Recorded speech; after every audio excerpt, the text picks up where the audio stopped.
Good morning, students. Welcome to EduCraft Academy, Crafting Young Minds. In this lecture, we are going to study the chapter number 7 of your 10th standard geography, that is the water resources of India. In the previous chapter, see, in the 10th standard, the syllabus is about India, the geography of India, right? And in this geography of India, we have already studied about the climate, right? About the physical and all the political maps we have studied.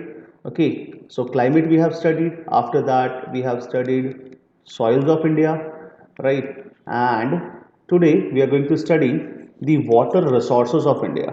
Okay, ठीक है. Today we are going to study about the water resources of India, and this is me presented by Zair sir. Okay, चलिए शुरू करते हैं.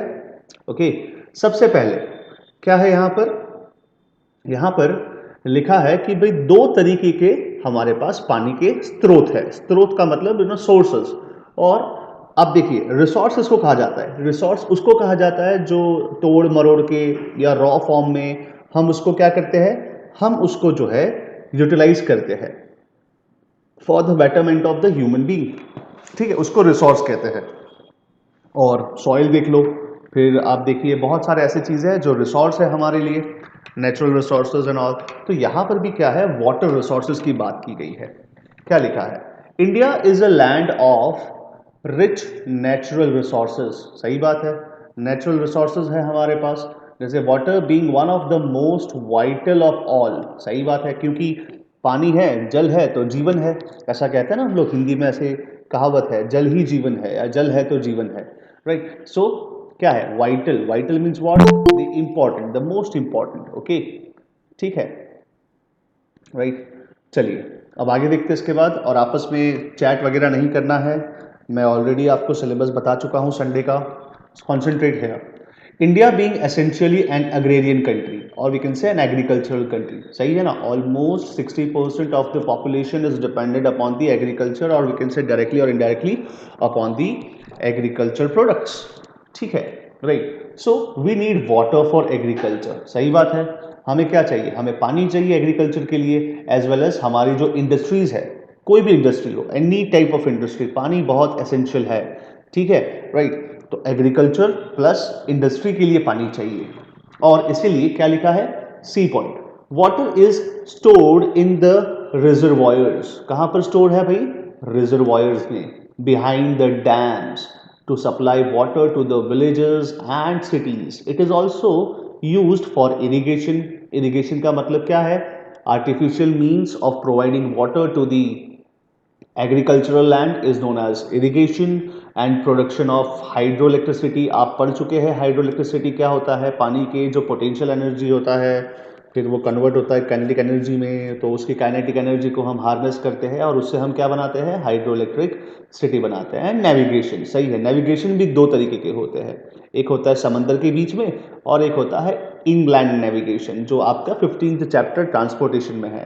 ठीक है, तो इसके बारे में हम डेप्थ में बाद में डिस्कस करेंगे. अब देखिए आगे क्या लिखा है. लिखा है, demand of water is increasing rapidly with the increase in population. सही है भाई, ठीक है. पानी तो एसेंशियल चीज है, पॉपुलेशन बढ़ता है तो पानी की जरूरत पड़ती है. Where is the supply of water remains the same. Yes, जो रिसोर्सेज है हमारे वो लिमिटेड है, राइट. रिसोर्सेज क्या है हमारे पास, लिमिटेड है. पानी उतना की उतना ही है. ठीक है, कोई ऐसा तो है नहीं कि भाई पानी हम बनाते हैं, नहीं. ठीक है, हाँ, साइंटिफिक तरीके से हम कुछ और बना सकते हैं, लेकिन उतनी तादाद में नहीं बना सकते जो हमारे पॉपुलेशन को सस्टेन कर पाए. ठीक है, या सपोर्ट कर पाए. India occupies only 2.45% of the world surface area. Yes, India being the 7th largest country in the world, और उसके पास तकरीबन 2.5% लैंड एरिया है. ठीक है, and is home for 16% of the world's population. सही है, हमारे हम सेकंड रैंक पे आते हैं पॉपुलेशन के हिसाब से after China. Okay, and is home to 16% of the, ये दो बार लिखा है आपकी बुक में, इसीलिए शायद यहाँ पर दो बार है. ओके, ठीक है, द सेम थिंग. अब आगे देखते हैं इसके बाद. ये सब इंट्रोडक्शन है, इसको सिर्फ आप समझिए. ठीक है, चैप्टर के अगेन शुरू होता है, लेकिन यहाँ से शुरू होता है अपना असली जो है. इसके बाद मतलब no from here F point से शुरू होगा.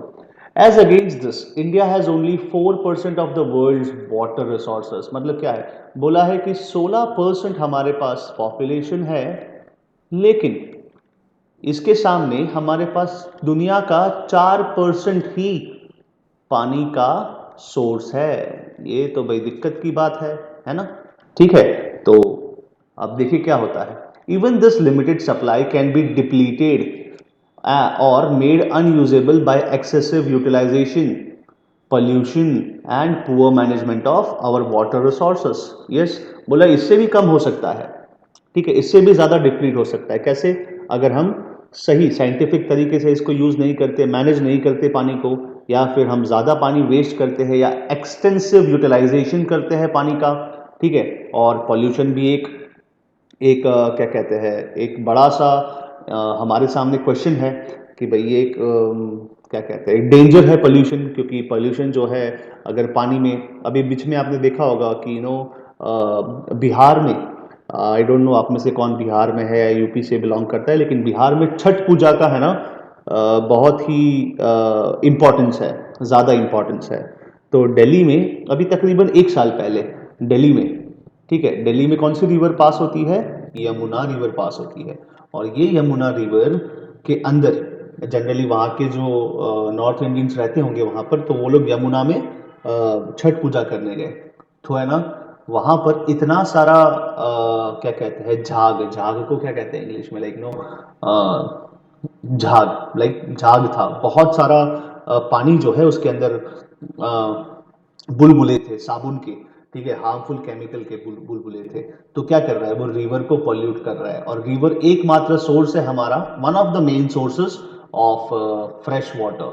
ठीक है, one of the main sources of fresh water, और उसी को हम बर्बाद कर रहे हैं। ठीक है, अब देखिए आगे क्या लिखा है। लिखा है we receive plenty of water in the short rainy season. सही है, अभी मैं आ रहा था क्लासेस में, और क्या जोरदार बारिश आया था। ऐसा लग रहा था कि आज तो पूरा दिन बारिश गिरेगा, लेकिन अभी बाहर जाकर देख रहा हूँ तो धूप है। मतलब क्या है, छोटे स्पैन में हमें बहुत सारा पानी मिलता है। ठीक है, राइट, लेकिन हम वो पानी यूटिलाइज नहीं कर पाते, वो रास्ते में वेस्ट हो जाता है, गटर में चले जाता है, एंड अगेन। ठीक है, राइट, सो और ये एकमात्र कहेंगे हाइड्रोलॉजिकल साइकिल या वाटर साइकिल है, एकमात्र ऐसा फिनोमिनन है जहां पर salt water gets converted into distilled water, we can say fresh water, पीने लायक पानी बनता है, एंड उसको भी हम सेव नहीं करते। ठीक है, हालांकि इसराइल के पास ऐसी एक तकनीक है, अबू धाबी में या दुबई में जो गल्फ कंट्रीज है उनके पास तकनीक है कि वो सॉल्ट वाटर को फ्रेश वाटर में कन्वर्ट करता है, लेकिन खर्चा बहुत है उसमें। अब आगे देखिए क्या लिखा है। लिखा है कि short rainy season and remaining part of the year remains dry. सही बात है, और फिर तो बारिश ना के बराबर आता है। देखिए जनरली हम पढ़े थे क्लाइमेट ऑफ इंडिया, तो 1 जून को केरला में आ जाता है, और हम तो अगस्त में देख रहे हैं बारिश हमारे यहाँ अहमदाबाद में। तो देखिए 2 महीने, 2 महीने लगते हैं बारिश को इंटीरियर ऑफ द इंग्लैंड, या फिर कहेंगे मेन लैंड ऑफ इंडिया, वहां पे आने के लिए, right. Under such conditions the balance between the demand and supply economics, ठीक है, जो डिमांड है पानी की और सप्लाई है, इसको मेंटेन करना है। The main sources of water are as follows. ठीक है, सबसे पहला सरफेस वाटर। अब सरफेस वाटर के अंदर क्या क्या हो सकता है, तो कहेंगे वही कांकरिया लेक, लेक है, रिवर्स है, फिर पॉन्ड्स है, घोड़ासर लेक पॉन्ड है छोटा सा, राइट। तो ये सारे क्या है, ये सारे फ्रेश वाटर के सोर्सेस हैं, लेकिन इसको भी हमने बर्बाद कर दिया है। ठीक है, राइट। Foam, foam. अब आगे देखते हैं जो नेक्स्ट है, ग्राउंड वाटर। ग्राउंड वाटर, और इसके आगे अगर मैं प्रीफिक्स लगाऊं, यहां आगे लगा रहा हूं लेकिन यहां लिखता हूं, जगह नहीं है, अंडरग्राउंड वाटर। ठीक है, राइट। नेचुरल एक्वेफर्स होते हैं, क्या होते हैं, एक्वेफर्स। एक्वेफर क्या है, तो टैंक्स है, अंदर जमीन के अंदर ऐसे टैंक्स होती है, उसको एक्वेफर कहते हैं। अब आते हैं लगून्स एंड बैकवाटर। मैंने शायद आपको सर क्रीक बताया था पिछले प्रीसीडिंग लेक्चर्स में, बस उसी का यहाँ पर उदाहरण लेकर, lagoons and backwater, so this are the sources of water that we have. ठीक है, और सभी के पास होता है। अब आते हैं यहाँ पर surface water resources in India. ठीक है, rainfall is the main source of fresh water in India, सही है। From precipitation alone including snowfall, precipitation भाई बहुत सारे समय टाइप के होते हैं, जिसमें बारिश भी है, स्नोफॉल भी है, हेल स्टोन्स भी है, ठीक है। तो स्नोफॉल को इंक्लूड करके इंडिया रिसीव्स 4000 किलोमीटर क्यूब या फिर billion cubic kilometre, billion cubic metre sorry, ठीक है, मीटर ऑफ रेनफॉल, ठीक है। A good part of it is lost through the process of evaporation, plant transpiration, large part of the water percolates into the ground, ठीक है, and is available to us in the form of ground water, right. अब आते हैं surface water. Surface water is available on the surface of the earth in the form of rivers, lakes, ponds, canals etcetera. However rivers comprise the most important source of the water. इसीलिए हम ninth में जब Harappan culture पढ़ते थे, Mesopotamia पढ़ते थे, Nile valley civilisation पढ़ते थे, तो पहले के ज़माने में, ठीक है, इन बिफोर बीसीज मैन जो है, ह्यूमन बींग जो है, उनके सेटलमेंट कहाँ पाए जाते थे, द सिविलाइजेशन कहाँ पाई जाती थी, हमेशा बड़ी नदी के किनारे पाई जाती थी, बिकॉज रिवर का इंपॉर्टेंस आज भी मतलब उस समय भी उतना था और आज भी उतना है, ठीक है। लेकिन आजकल साइंटिफिक बहुत सारे इक्विपमेंट्स आ गए, तो हम लोग रिवर पे इतना ज़्यादा निर्भर नहीं करते हैं, और इसीलिए हम क्या करते हैं, वहाँ उसको गंदा कर देते हैं, ठीक है, हम सब डिस्चार्ज करते हैं सारा के सारा जो गंदगी है। However, river comprise the most important source of the surface water. India is blessed with a large number of major, medium and small sizes of river. आज अगर आप देखेंगे, आपको जो मैंने रिवर्स पढ़ाई है ना, वो तो सिर्फ मेन रिवर्स है, लेकिन नो एन नंबर ऑफ उसकी क्या कहते हैं ट्रिब्यूटरीज भी है, राइट, ठीक है, ओके। तो आप कभी ड्रेनेज, ट्रू ड्रेनेज पैटर्न जो है भारत का, ठीक है, ड्रेनेज पैटर्न ऑफ इंडिया, पूरा रिवर्स का आप अगर गूगल पे सर्च करेंगे आपको लगेगा इतनी सारी रिवर्स है, लेकिन हमारे सिलेबस में जो मेन रिवर्स है उसी को मैंने वहाँ पर इंक्लूड किया था, ओके, ठीक है। Of the major rivers, Ganga, Brahmaputra and मेघना system is the biggest with a catchment area of around about 110 million hectares, right। Catchment area क्या होता है? कैचमेंट एरिया का मतलब है, कैचमेंट एरिया का मतलब है कि रिवर अगर यहाँ से फ्लो हो रही है, ठीक है, तो ये जो एरिया है और यहाँ से इसके ऊपर निर्भर कितने लोग हैं, तो जिसके ऊपर निर्भर है उतना, इसको कहते हैं कैचमेंट एरिया, ठीक है, राइट। कल ही मैंने ग्रुप में एक फोटो भेजा था, पता नहीं आप लोगों ने देखा या नहीं देखा, it is a simple as that वाला, ठीक है। तो वो रिवर का जो कोर्स है वो चेंज हो जाता है एंड ऑल दैट, आपने देखा होगा, ठीक है। चलिए अब आगे देखते हैं उसके बाद। Most of the Himalayan rivers are large and originate in the snow covered high altitude areas of the Himalayan ranges. इसको बखूबी मैंने इंक्लूड किया था हमारे रिवर्स के चैप्टर में। जो ग्लेशियर्स पिघलते हैं, ठीक है, जो ग्लेशियर्स पिघलते हैं उससे जो रिवर बहती है, राइट, और उसको हम सोर्स कहते हैं, तो यहाँ पर हिमालयाज में उनका ओरिजिन होता है। As such they carry sufficient water throughout the year and are called perennial rivers. I hope आपको पता है ये चीज़, पेरिनियल रिवर्स क्या होता है। 24/7 365 डेज इसमें पानी बहता रहता है, क्यों? बिकॉज इनके पास क्या है, एक पक्का सोर्स है, जो बर्फ है वो पिघलती रहती है, राइट। तो आपको ऐसी रिवर्स को क्या कहते हैं हम लोग, पेरिनियल रिवर्स, ठीक है, पेरिनियल रिवर्स, ओके, ठीक है। तो ये पेरिनियल रिवर्स है, आई होप आपको पता होगा पेरिनियल रिवर्स क्या है, ठीक है, राइट। जो नॉर्थ इंडिया की जितनी भी रिवर्स है, जो हिमालयाज से ओरिजिनेट होती है, ये सारी रिवर्स, ठीक है, Y4G के, CBSD, राइट, ये सारी के सारी रिवर्स क्या है, पेरिनियल है। लेकिन साउथ इंडिया की बात करें तो MG KTK, राइट, ठीक है, ये सारी रिवर्स कैसी है, ये सारी रिवर्स सीजनल है। दे कैरी नो और little water in the dry summer season, ठीक है। तो ये है रिवर्स के बारे में थोड़ा सा जिस्ट। अब आगे देखते हैं ग्राउंड वाटर क्या है। अब देखो, जैसे मैंने आपको एग्जाम्पल दिया था नॉर्थ इंडिया का, the soils, the alluvial soils of north India and the alluvial soils of south India, ठीक है। उसमें मैंने बताया था कि जो पेरेंट रॉक है उसके ऊपर डिपेंड करता है, ठीक है। जैसे कि ब्लैक सॉइल था तो यहाँ पर इग्नियस रॉक था, तो ये परकोलेट होने नहीं देता, ठीक है। लेकिन नीचे अलुवियल सॉइल है, तो अगर अलुवियल सॉइल है यहाँ पर नॉर्थ इंडिया की बात करें तो ये पैरेंट रॉक बहुत ही सॉफ्ट होते हैं, ठीक है। तो पानी कहीं ना कहीं से निकल जाता है और क्या होता है, ग्राउंड वाटर की शक्ल ले लेता है। कैसे, देखते हैं। Ground water, the part of the rain water that seeps through the cracks and crevices are also small cracks into the ground is called as groundwater।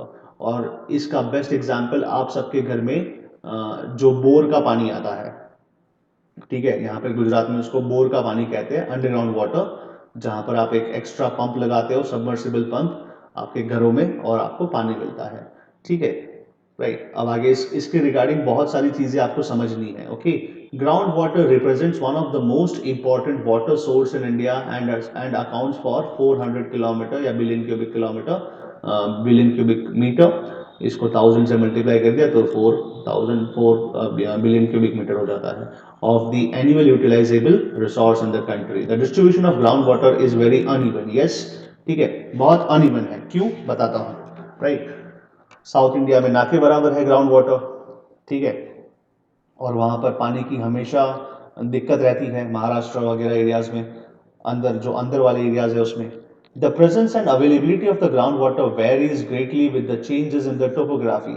सब सरफेस जियोलॉजी, सब सरफेस का मतलब क्या भाई, आपको जो लेयर्स बताए थे ना, सॉइल प्रोफाइल बताया था, तो यहाँ पर जो सब सरफेस है, ठीक है, उसका जियोलॉजी कैसा है, राइट, उसके ऊपर डिपेंड करता है। एंड प्रिवेलिंग क्लाइमेट, और क्लाइमेट के ऊपर भी डिपेंड करता है कि भाई क्लाइमेट कैसा है, बारिश हो रही है नहीं हो रही है, बारिश हो रही है तो कितना समय, देखो बहुत समय लगता है। आप देखिए, जैसे अपना अपने क्लास के पीछे एक ग्राउंड है, आई होप आपको पता होगा, जो वस्त्राल में रहते हैं ना उनको पता है, क्लास के पीछे ग्राउंड है, राइट, और वो ग्राउंड खुला है, मैदान है, राइट, ठीक है। तो मैदान के अंदर पानी भर चुका है, अब इसको तकरीबन एक हफ्ता लगेगा, एक हफ्ता लगेगा ये पानी को सूखने में, ठीक है, अगर बारिश नहीं आया तो, राइट। अच्छा, तो ये पानी गया कहाँ, ये पानी गया कहाँ, लेट अस से फॉर एग्जांपल 100% पानी है, तो अब जमीन को भी कुछ समय चाहिए, ठीक है, आप समझिए, जमीन को समय चाहिए पानी को अंदर लेने में, मतलब वाटर टेक्स टाइम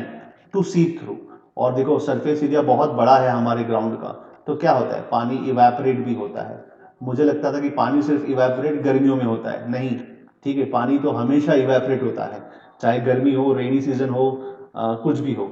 हाँ, लेकिन जो रेट ऑफ इवेपोरेशन है वो हो सकता है कम या ज़्यादा हो सकता है, ठीक है। नॉर्मल रूम टेम्परेचर भी पानी जो है इवेपोरेट होता है, आपको पता है ये चीज़, पता है ना बेटा, पता है ना, ठीक है। तो आप देखिए, वो ग्राउंड का एग्जांपल ले रहा हूँ, जो ग्राउंड है या आपके आसपास, घर के आसपास जो ग्राउंड होगा, तो वहां पर जो पानी भर गया है, आज मैंने देखा बच्चे यहाँ पे स्विमिंग कर रहे थे, ठीक है, इस ग्राउंड में।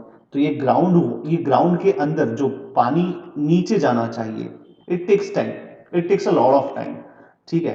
हाँ, समझ में आया, 100% में से हो सकता है एक हफ्ते में सिर्फ 30% ही पानी नीचे जाए, राइट, सिर्फ 30% ही पानी नीचे जाए, तो क्या किया जाए, बाकी 70% क्या होगा, वापस एटमोस्फेयर में चले जाएगा, ठीक है। तो पानी तो वेस्ट हो गया। जो नेचुरल वाटर साइकिल है जो भगवान ने बनाई है, लो तथास्तु, मैंने आपको सॉल्ट वाटर कन्वर्ट करके दे दिया into the fresh water, now you can drink it, you can utilize it, ठीक है। लेकिन हम यूटिलाइज नहीं करते, राइट। आज शाम को आकर देखिएगा यहाँ पर कितना पानी भर चुका है पीछे, अगर आप आसपास रहते हैं तो। अब आगे देखते हैं इसके बाद क्या होता है। The distribution of ground water is very uneven in India, ठीक है, ये सब समझा चुका हूं मैं। नेक्स्ट देखते हैं उसके बाद। In some areas ground water exist in the deep aquifers. ये एक्विफर्स क्या है, तो कहेंगे नेचुरल अंडरग्राउंड टैंक्स है। while in other the water is stored near the surface. The location of the aquifer also affects its recharge rate and its susceptibility to the pollution and overuse, ठीक है। अब aquifer की बात की गई है, aquifer मैंने समझा चुका हूं क्या है। एक्विफर क्या है, तो कहेंगे नेचुरल अंडरग्राउंड टैंक्स, तो कहीं पर बहुत डीप डाउन होते हैं, ठीक है, बहुत डीप डाउन ये एक्विफर मिलता है। तो भाई ये जो एक्विफर है, ठीक है, ये जो एक्विफर है, ये अगर बहुत नीचे होगा तो समय लगेगा पानी को, पानी में मतलब जमीन तो ऐसा नहीं बोलेगी दरवाजे खोल दिया और जाओ तुम एक्विफर में चले जाओ पानी, नहीं, ऐसा नहीं होगा, ठीक है। तो धीरे धीरे धीरे धीरे परकोलेट होगा, पता नहीं कब यहाँ पर नीचे पहुंचेगा, हो सकता है 1 किलोमीटर नीचे हो सकता है 500 मीटर नीचे हो। तो it depends upon the location of the aquifer, ठीक है, और उसका रिचार्ज रेट। इसको रिचार्ज भी तो करना पड़ता है, छोटा रिचार्ज, बड़ा रिचार्ज, कुछ भी रिचार्ज। मतलब रिचार्ज का मतलब है कि इसके अंदर, देखिए अभी से समझा देता हूँ वाटर टेबल क्या होता है, आगे जाके हम पढ़ेंगे कि वाटर टेबल क्या होता है। वाटर टेबल तो पानी का टेबल नहीं, ऐसा नहीं है। वाटर टेबल का मतलब है the level of underground water, ठीक है, underground water is known as water table. क्या बोलते हैं इसको? वाटर टेबल, ठीक है, राइट। तो अब ये वाटर टेबल, अब समझिए बेटा, अब क्या हो रहा है कि पानी का जो वाटर लेवल है, ठीक है, अंडरग्राउंड में हो सकता है इतना हो, ठीक है, ये लेवल तक हो, लेकिन जब बारिश गिरेगा तो हो सकता है यहां तक आ जाए। लेकिन अब देखो, रिचार्ज इतना हुआ, रिचार्ज इतना ही हुआ, लेकिन हम लोग क्या किए, घर घर में क्या बना दिए, ये बोरवेल बना दिए, ठीक है, और पानी को खींचना शुरू किया हमारे डोमेस्टिक पर्पसेस के लिए। तो हो सकता है कि अगले साल आते आते पानी यहां तक पहुंच जाए, पानी का लेवल कम हो जाए।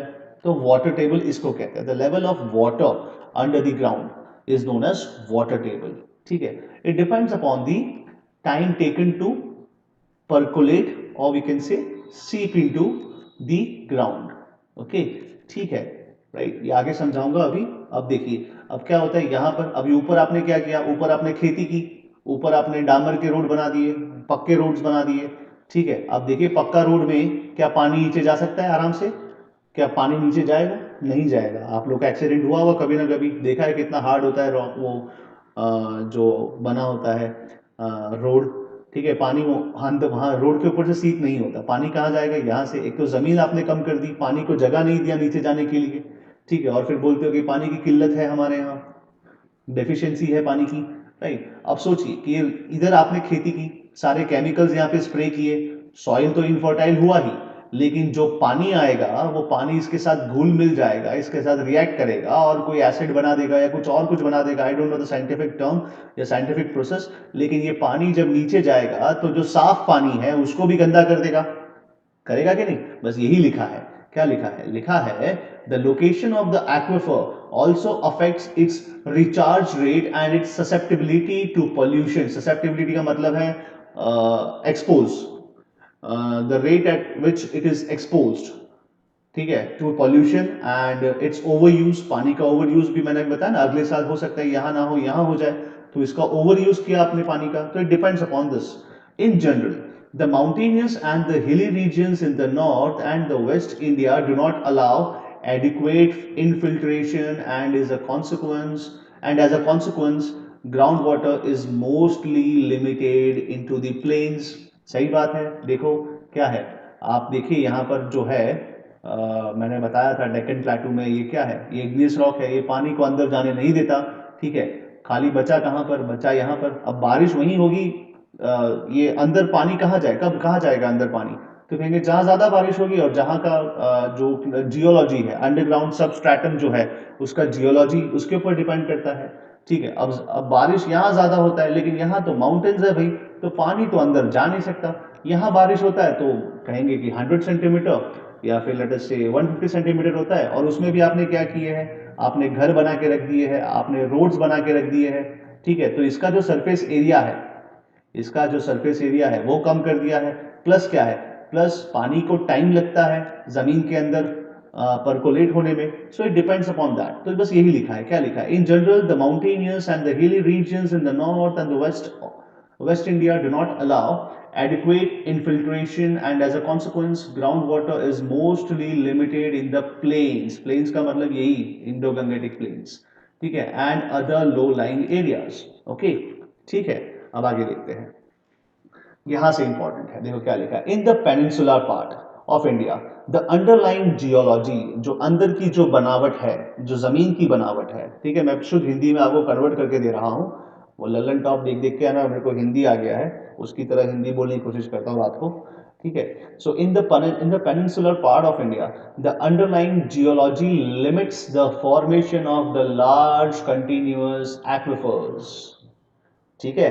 क्या बोला है? बोला है साउथ इंडिया के अंदर जो ज़मीन के अंदर का जो जियोलॉजी है, जो उसकी बनावट है, ठीक है, वो क्या करता है, वो पानी को लिमिट करता है अंदर जाने के लिए, और आपको कंटिन्यूअस एक्विफर्स नहीं मिलते, बड़ा सोर्स नहीं मिलता पानी का, टुकड़े टुकड़े में मिलता है, ठीक है, मतलब पार्ट में मिलता है ऐसा, मतलब हो सकता है यहाँ छोटा एक्वेफर हो, यहाँ छोटा एक्वेफर हो, ठीक है, अब स्क्रीन में जगह नहीं है, बाद में देखेंगे कहाँ एक्वेफर है। ओके, अब आगे देखते हैं क्या लिखा है। लिखा है as a result the overall yield potential in this region is low, ठीक है, तो रीजन में जो ओवरऑल यील्ड है, जो पानी का जो पैदावार है, यील्ड का मतलब पैदावार होता है, जो हम रिचार्ज करने की कोशिश करते हैं, वो बहुत ही कम है। अब कोस्टल एरियाज की बात करते हैं। Coastal regions are usually rich in the groundwater owing to largely alluvial terrain, सही बात है। तो कोस्टल एरियाज जो है, ठीक है, वहां पर तो ग्राउंड वाटर की कोई कमी नहीं है, बिकॉज आप देखिए यहाँ पर पानी भी आता है और यहाँ बारिश भी होता है और यहाँ पर अलुवियल सॉइल है, ठीक है, तो यहाँ पर पानी की कोई कमी नहीं है। The alluvial tract of the Gangetic plain which extends over 2000 kilometers across the central and the northern India, has the best potential for the groundwater extraction in the country, ठीक है, मतलब यहाँ पर जो जो अलुवियल प्लेन है, ठीक है, थोड़ा यहाँ पर भी है क्योंकि डेक्कन प्लेटू यहाँ से शुरू होता है, ओके, ठीक है, जस्ट अ मोमेंट, राइट, अब आगे देखते हैं, आगे देखते हैं उसके बाद क्या लिखा है।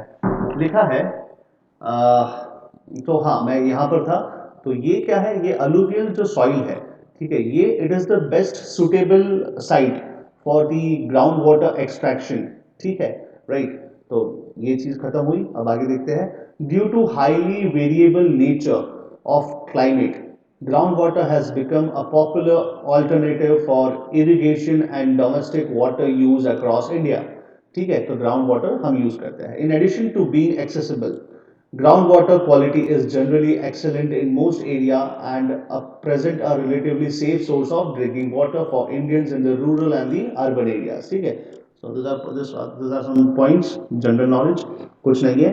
अब आगे देखते हैं लगून्स एंड बैक वाटर, ठीक है, आपको बताया था मैंने क्या है लगून्स एंड बैक वाटर, मैंने बताया था कि अगर मैं इसे सीधे ड्रॉ करता हूँ तो एक्चुअली ये सीधा नहीं है, ठीक है, ये ऐसे इंडेंटेड है। इंडेंटेड का मतलब क्या होता है, थोड़ा बहुत रफ है या खुरदुरा है। तो यहाँ पर जो अरेबियन सी है, ठीक है, वो क्या हो रहा है, उसका पानी अंदर जाता है। और लगून्स क्या है, तो लगून्स आदि नेचुरल कहेंगे कि लेक्स जो कोस्ट लाइन पे पाए जाते हैं, जो उसको हम लगून कहते हैं, ठीक है। अब क्या लिखा है, लिखा है India has a very long coast line, ठीक है, कितनी लॉन्ग कोस्ट लाइन है पता है ना आपको, तकरीबन 7000 किलोमीटर, राइट, यहाँ पर 6000 किलोमीटर लिखा है।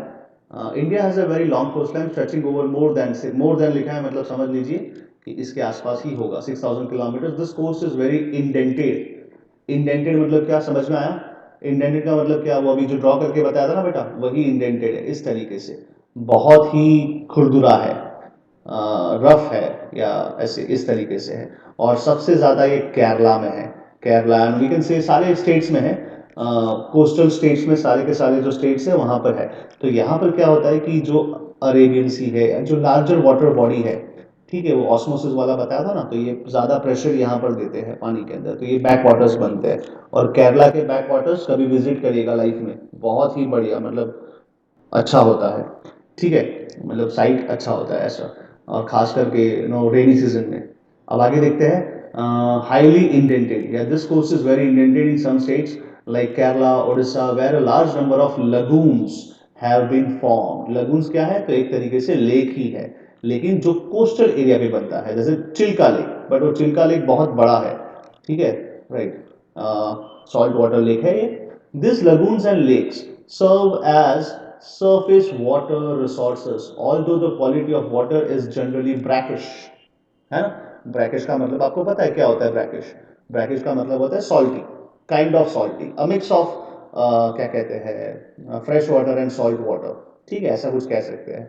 तो ब्रैकिश है ये लगून्स और लेक्स, और इसीलिए this are use for fishing and irrigating paddy. Paddy means what? Paddy का मतलब होता है rice, rice crops and coconut. ठीक है, क्लियर है यहाँ तक? Give me a thumbs up, come on, clear है यहाँ तक? हाँ, गुजरात का 1600 है, गुजरात का 1600 है। ओके, ठीक है। The largest longest coast line of India state जो है वो गुजरात है, रईस में पता चला था ऐसा। ठीक है, चलिए अब आगे देखते हैं। उसके बाद importance of irrigation of India, मतलब हम लोग सिर्फ इंट्रोडक्शन ही सीख रहे हैं, ठीक है, राइट?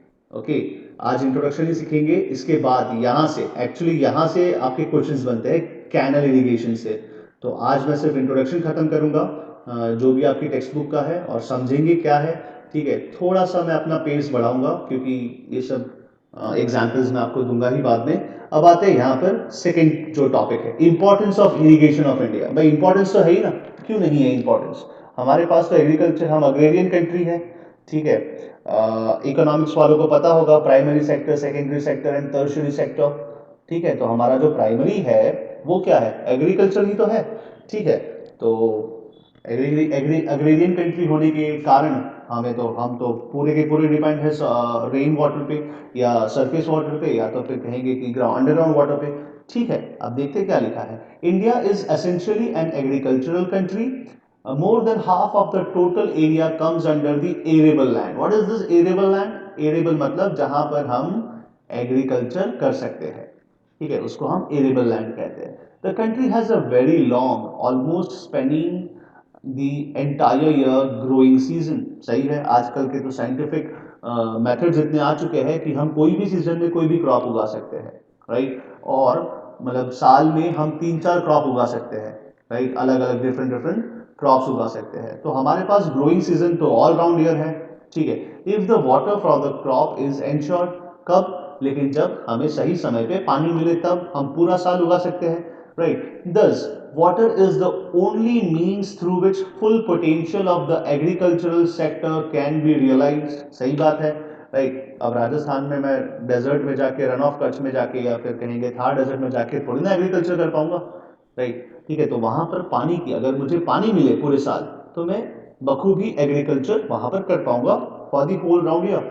ठीक है, all the water is a natural resource, it is not available throughout the year, hence efficient use, देखिए बोल्ड में लिखा है एफिशिएंट यूज। ठीक है, आपको अपना पानी जो है वो एफिशिएंटली यूज करना है। Efficient use of available water resources is the only key to successful agricultural development of India. समझना, ये लाइन बहुत इंपॉर्टेंट है। क्या लिखा है? बोला है कि आपको अपना पानी जो है वो बहुत ही एफिशिएंटली अगर आप यूज करोगे, ठीक है, तो ही, मतलब it is the key, efficient use is the key, is the only key for what? For a agricultural development of India. ठीक है, हमारे किसानों के लिए। ओके, हालांकि बहुत सारी चीजें डिपेंड करती है, लेकिन जमीन के साथ साथ पानी की भी हमें जरूरत है। Whenever and wherever water is not available through natural cause, that is by rainfall, it is supplied to the agricultural fields artificially, और इसी को कहते हैं इरिगेशन, है ना? समझा चुका हूं पहले ही, समझाओ ना इरिगेशन क्या है। भाई एक आर्टिफिशियल मीन से हम लोग क्या कर रहे हैं, जमीन तक, एग्रीकल्चरल जो लैंड है वहां तक पानी पहुंचाते हैं, उसी को हम क्या कहते हैं? इरिगेशन कहते हैं। तो बस यही लिखा है। क्या लिखा है? whenever and wherever water is not available through natural cause, that is by rainfall, it is supplied to the agricultural fields artificially by the human effort। Thus irrigation can be defined as the process of, हालांकि मैंने इतना बड़ा तो नहीं बोला था आपको, short form में समझा दिया था, लेकिन यहां पर लिखा है इरिगेशन का डेफिनेशन, याद रखिएगा। The process of supplying water to the crops by artificial measures such as canals, wells, tube wells, lakes from the existing natural resources of water like rivers, tanks, ponds and underground water। ठीक है, तो ये सारी चीजें जो मैंने circle की है ना, ये सारी चीजें हम यहाँ पर पढ़ेंगे, और इसी के बारे में तो आगे दिया हुआ है चैप्टर में। ओके, ठीक है, you might be having a brief knowledge about this, that what we are going to study in this chapter, right? ठीक है, अब आगे देखते हैं क्या लिखा है इसके बाद। नाउ नीड फॉर इरिगेशन, भाई हमें जरूरत क्यों है इरिगेशन की? क्या पानी, बारिश का पानी सफिशिएंट नहीं है? तो answer is no, it is not sufficient at all. ठीक है, because we have a lot of population to sustain, ठीक है। तो भाई पानी सिर्फ बारिश का जो मौसम है वो तो तकरीबन 3 मंथ्स ही है, या एक्सटेंड करो तो 4 मंथ्स ही है, और 4 मंथ्स में भी हमारे यहाँ तो बस 1 मंथ ही गिरता है, उसमें भी हम बोलते हैं यार बारिश रुक जा यार काम पे जाना है, ठीक है, राइट। तो बरसों मेघा नहीं होता हमारे यहाँ, ठीक है। तो अब देखते हैं क्या लिखा है, नीड फॉर इरिगेशन, कि भाई इरिगेशन क्यों है, right. Need for irrigation in India, India experiences a tropical monsoon type of climate, मेरा क्वेश्चन था, ठीक है। आपको पता है ये first chapter number 4 climate of India में है, ठीक है। Which is unfortunately erratic, unreliable, irregular, uncertain, and unevenly distributed. I would request, yes, thank you. ये किसी का माइक अपने आप ऑन हो जाता है, प्लीज़ थोड़ा सा आप कोऑपरेट कीजिए मेरे साथ प्लीज़। चलिए अब आगे देखते हैं इसके बाद क्या लिखा है, कि भाई इराटिक है, अनरिलायबल है, irregular, uncertain, unevenly distributed, this variations of Indian climate make irrigation indispensable. Indispensable का मतलब हमारे पास कोई ऑप्शन नहीं है, ठीक है, यही ऑप्शन है कि इरिगेशन करना ही पड़ेगा for sustained agricultural development. The following reasons justify the need of the artificial application of water through irrigation on land या irrigation to land। सबसे पहला क्या है, बोले कि what are the following points, मतलब what are the points that justify the need for the irrigation, हमें artificial means से पानी क्यों लाना पड़ता है हमारे एग्रीकल्चरल कंट्री के लिए, एग्रीकल्चरल लैंड के लिए, सॉरी। सबसे पहला uneven and uncertain distribution of rainfall, पहली चीज सही है कि भाई अनइवन एंड अनसर्टन है हमारा जो रेनफॉल है, कहीं पर गिरता है तो भाई 200 सेंटीमीटर के अबाव गिरता है, कहीं पर गिरता है तो 50 सेंटीमीटर भी नहीं गिरता या उससे भी कम गिरता है, ठीक है, राइट। तो अनइवन है, अनसर्टन है, कभी बारिश आ जाता है, अभी धूप आ गई, क्या है ये, राइट। अब आगे देखते हैं, the southwest monsoon, responsible for 90% of the rainfall in India, often fails to keep its date। सही है, ठीक है। मतलब कभी जल्दी आ जाता है कभी लेट आता है। It may strike early or after the scheduled arrival, but each crop has a fixed requirement of water at the right time, है ना, राइट। अभी आगे मैं आपको समझाऊंगा वेस्टर्न डिस्टर्बेंसेस, शायद समझा चुका हूँ वेस्टर्न डिस्टर्बेंसेस। किसान क्या करता है, किसान को पता है कि कब आएगा बारिश, तो उसी के बेसिस पे वो क्या करता है, गेहूं की बुआई करता है, मतलब he sows the seeds of the wheat, ठीक है, और फिर बारिश गिरता है। लेकिन अगर ये बारिश नहीं आया तो क्या करेंगे, ये गेहूं के जो सीड्स है वो बर्बाद हो जाएंगे, आर्टिफिशियल मीन से करना पड़ेगा, ठीक है। तो भाई हमारा जो रेनफॉल का जो टाइम है, कभी जल्दी है, कभी लेट है, कभी ना के बराबर है, कभी रैटिक है, इसीलिए, लेकिन क्रॉप का उगने का समय तो निश्चित है, मतलब इसी समय पे उगना चाहिए ये क्रॉप, राइट, ठीक है, नहीं तो फिर गड़बड़ी हो जाएगी, राइट। तो क्या लिखा है, but each crop has a fixed requirement of water at the right time, सही समय पे सही पानी मिलेगा तो ही तो वो उगेगा। There are large variations in the special distribution of the rainfall, यहाँ पे स्पैटियल है या स्पेशियल है, स्पैटियल ही होगा, I don't know how to pronounce this, लेकिन स्पैटियल का मतलब है कि जो ग्राउंड में जो पानी गिरता है, मतलब जो पूरे भारत कंट्री में जो पानी गिरता है, this is known as spatial या स्पेशियल, ठीक है। The spatial distribution of rainfall, the amount of rainfall varies from place to place, whiles areas like Meghalaya, north east India receive more than 1000 centimetre of rainfall, सही बात है ना, मौसिनड्रम, ठीक है, चिड़ापुंजी के पास है जो मौसिनड्रम, कितना गिरा था, हम लास्ट में शायद पढ़े थे, 1100 सेंटीमीटर, ठीक है। यहाँ 4 इंच बारिश गिरता है तो रोड जाम हो जाता है, ठीक है। गुरुग्राम का देख लीजिए क्या हालत है, तो दिल्ली का देख लीजिए क्या हालत है, राइट। तो 1000 centimetres of rainfall, there are parts of the Thar desert in the Rajasthan which receive less than 25 centimetre of the rain in year, तो इसीलिए हमें एजुकेशन जरूरी है। फिर the rainfall in India is restricted from June to September except in Tamil Nadu which receives rain in the winter too, rest of the year is practically dry throughout the year, इसीलिए हमें irrigation की जरूरत है। Only about 30% of the cultivated area receive sufficient annual rainfall, है ना, ये भी तो एक दिक्कत है कि भाई जो हम जहाँ पर कल्टीवेशन करते हैं वहाँ पर भाई सफिशिएंट अमाउंट ऑफ रेनफॉल आना चाहिए, तो वो 30% ही है।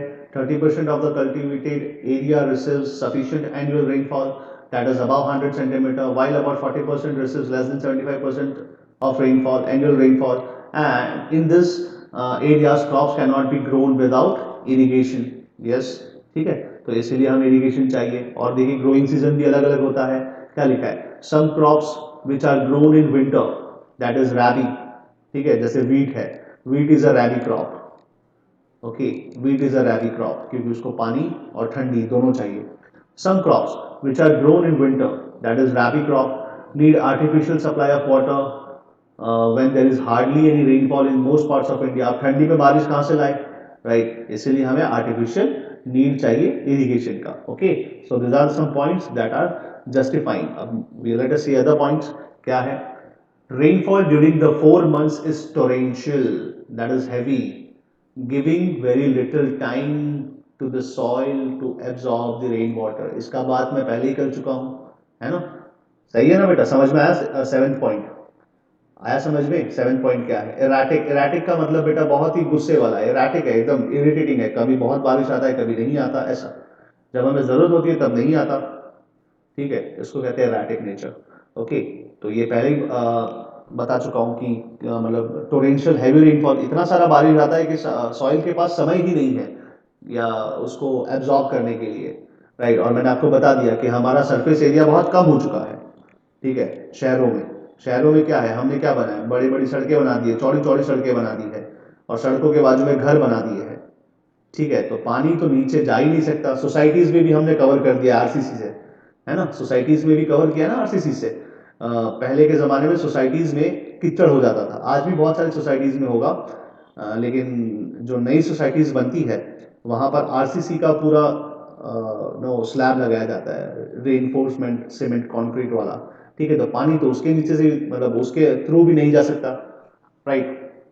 तो ये दिक्कत है। तो क्या लिखा है, लिखा है rainfall during the 4 months is torrential, giving very little time to the soil to absorb the rainwater. Thus, most of the surface water goes waste. This has to be compensated by the irrigation. Some crops such as rice, sugarcane, jute, cotton, and chilies need more water and hence need to be provided with irrigation, ठीक है।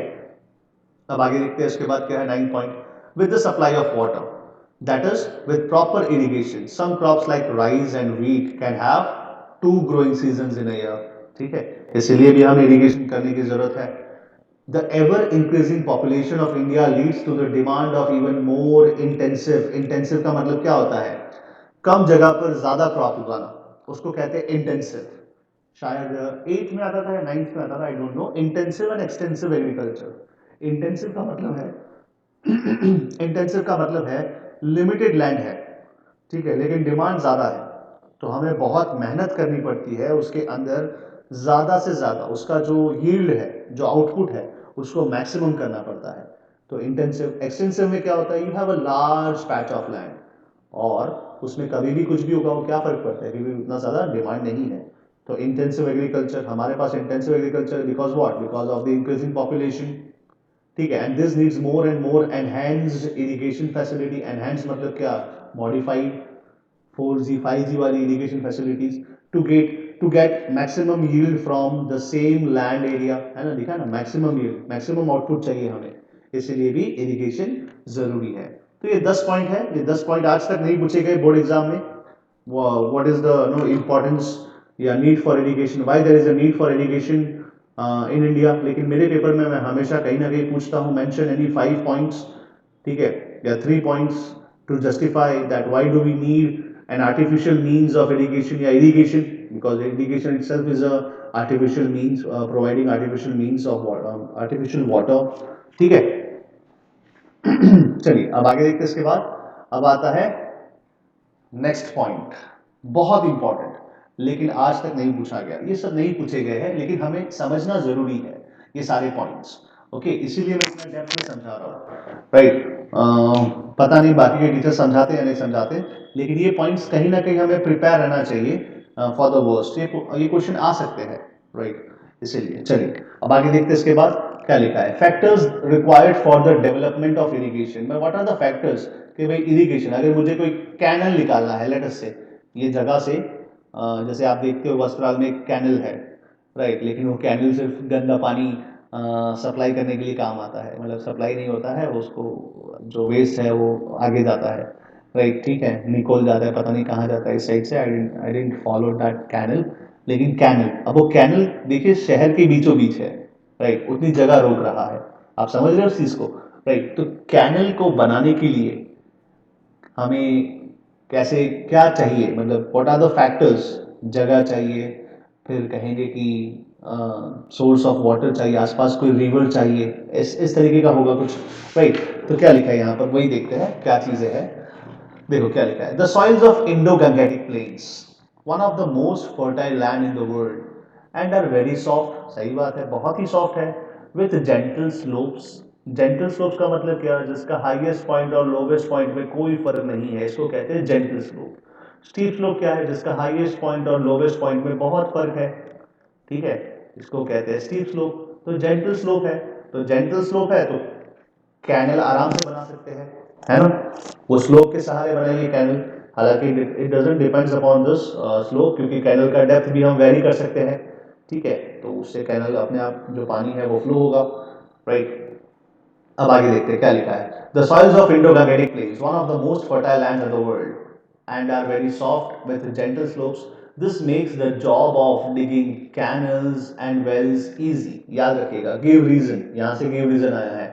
Give reason क्या आया है? Give reason आया है कि भाई why you find canal irrigation, और we can say well, canal irrigation नहीं आया है, वेल इरिगेशन आया है, ज़्यादातर वेल इरिगेशन आया है। well, why do you find most of the wells in the northern India? Why not in the southern India?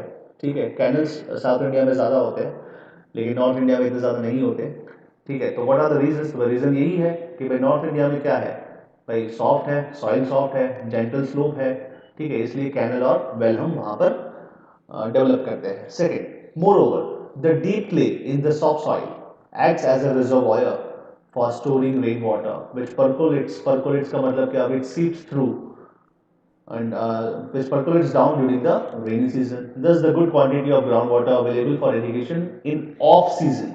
Off season का मतलब क्या? भाई जब बारिश नहीं है तब जो ग्राउंड वाटर की अवेलेबिलिटी है, ठीक है, इज अ बून। बून का मतलब आशीर्वाद, एक पॉजिटिव कहेंगे एक पॉजिटिव चीज़ है, ठीक है, is a boon for wells and tubewells. सही बात है, ठीक है, तो ये चीज़ याद रखनी है। Second, the perennial snow fed rivers of the plains are regular sources of irrigation. ठीक है, however, the flow of water varies with the change of the season. Yes, आप देखो बिहार में बहुत बारिश है, बाढ़ का सिचुएशन है, आसाम तो बाढ़ से जूझ ही रहा है, बिहार में बाढ़ है, ठीक है, सिचुएशन तो हो चुकी। तो ये सब क्या है? तो भाई the flow of the river, ठीक है, the flow of the river highly depends upon what? Highly depends on the या varies with the change in the season, ठीक है, राइट। अब आगे देखते हैं, in the peninsular India the hard rocks are very difficult to dig and the rivers are seasonal, ठीक है, ये भी गिव रीजन है, टिक मार्क कर लीजिए इसको, इससे क्वेश्चन आता है, इससे भी क्वेश्चन आता है, इसको भी आप गिव रीजन में आते हैं बहुत सारा चीज़ें। तो यहाँ पर ध्यान दीजिएगा, पेनिनसुलर में क्या है, पेनिनसुलर इंडिया में क्या है, अंडरलाइंग इग्नियस रॉक है, बहुत हार्ड है, उसके ऊपर जितने भी रॉक्स है, ये पेरेंट रॉक के ऊपर जितने भी रॉक्स है वो भी हार्ड है, इसीलिए वहाँ पर हम इजीली वेल, ट्यूबवेल ये सब नहीं कर सकते। वेल क्या होता है? वेल का मतलब डायामीटर बड़ा हो उसको वेल कहते हैं। ट्यूबवेल का मतलब क्या है? जिसमें एक पाइप डाली जा सके उसको कहते हैं ट्यूबवेल। डेप्थ तो एक ही होता है। हमारा अल्टीमेट गोल क्या है? पानी के लेवल तक पहुंचना या उससे थोड़ा नीचे जाना, ताकि हम यहाँ पे वेल और ट्यूबवेल डेवलप कर पाए। तो यहाँ पर ये गिव रीजन है, ध्यान रखिएगा। गिव रीजन आप लोग 10 ईयर्स के पेपर देखेंगे ना, तो you will get a give reason. क्या ये इसका आंसर है? In the peninsular India hard rocks are difficult to dig and rivers are seasonal. ठीक है, दो चीजें हैं। सबसे पहला क्या है? Hard rocks, underlying hard rocks. और सेकंड क्या है? वहाँ की रिवर्स कैसी है भाई? वहाँ की रिवर्स जो है सीजनल है, ठीक है, पानी नहीं आता पूरे साल। Hence in this region tank irrigation is more common. ठीक है, अब टैंक इरिगेशन क्या होता है? कुछ नहीं, एक नेचुरल ऐसा बन जाता है, जो कल मैंने फोटो भेजा था वो टैंक का, और उसके ऊपर क्या किया हमने? यहाँ पर मट्टी भर के घर बना दिया। ठीक है, तो दिस इज टैंक इरिगेशन। तो नेचुरल जो डेप्थ होता है, ठीक है, जैसे कि अपना फॉर एग्जाम्पल ये ग्राउंड है, ये ग्राउंड में पानी भर जाता है, देखो वो उसके आसपास जो बंगलो है उसके अंदर भी पानी जाता होगा, मुझे ऐसा लगता है। इतना सारा बारिश गिरता है ना, वो रास्ता होता है ना बाजू में, वहाँ भी पानी आ जाता है। ठीक है, तो ये क्या है, एक नेचुरल डिप्रेशन है ना बेटा। पूरे वस्त्राल का जो आसपास का जो 1 किलोमीटर का एरिया है, या लेट अस से 500 मीटर जो सरकमफ्रेंस है, वो सारा का सारा पानी जो है यहाँ पर गैदर होता है। क्यों गैदर होता है? ये क्या भगवान वहीं पे पानी ज़्यादा डालते हैं? नहीं, ऐसा नहीं है। आसपास से जो पानी फ्लो होके सब इकट्ठा कहाँ होता है? यहाँ पर होता है। ठीक है, इस ग्राउंड में होता है। तो इसको कहते हैं टैंक इरिगेशन। जहाँ पर क्या है, एक कॉमन जगह है जहाँ पर पानी जो है आकर इकट्ठा होता है, बस इसी को कहते हैं टैंक इरिगेशन। और देखो इसका फायदा क्या है, ये साउथ इंडिया में क्यों होता है ज़्यादा? क्योंकि नीचे क्या है, नीचे तो इग्नियस रॉक है, पानी तो नीचे जाने वाला नहीं है, जो जाने वाला है वो कहाँ जाने वाला है? इवापोरेशन से जाने वाला है। ठीक है, ये चीज़ें यहाँ पर है। चलिए अब आगे देखते हैं। अब ये वाला मेथड्स ऑफ इरिगेशन समझ में आ रहा है ना बेटा? जो सिखा रहा हूँ समझ में आ रहा है ना?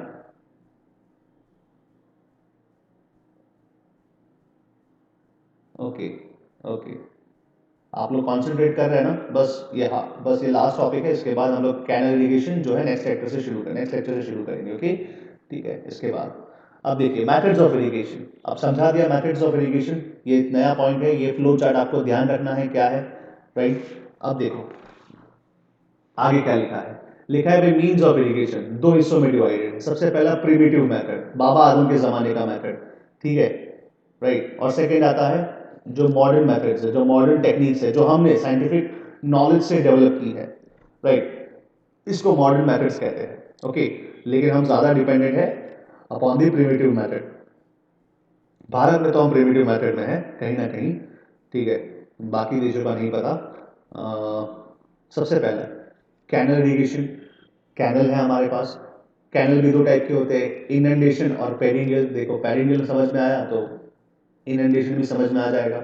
सेकेंड आता है टैंक इरिगेशन, इसका कोई टाइप नहीं होता। वेल में दो होते हैं, सरफेस वेल और ट्यूब वेल्स। ठीक है, सरफेस वेल में दो होते हैं, लाइन वेल्स और अनलाइन वेल्स, राइट। ठीक है, अब सेकेंड क्या है यहाँ पर, लाइन वेल्स में मेथड्स ऑफ ड्राइंग वाटर।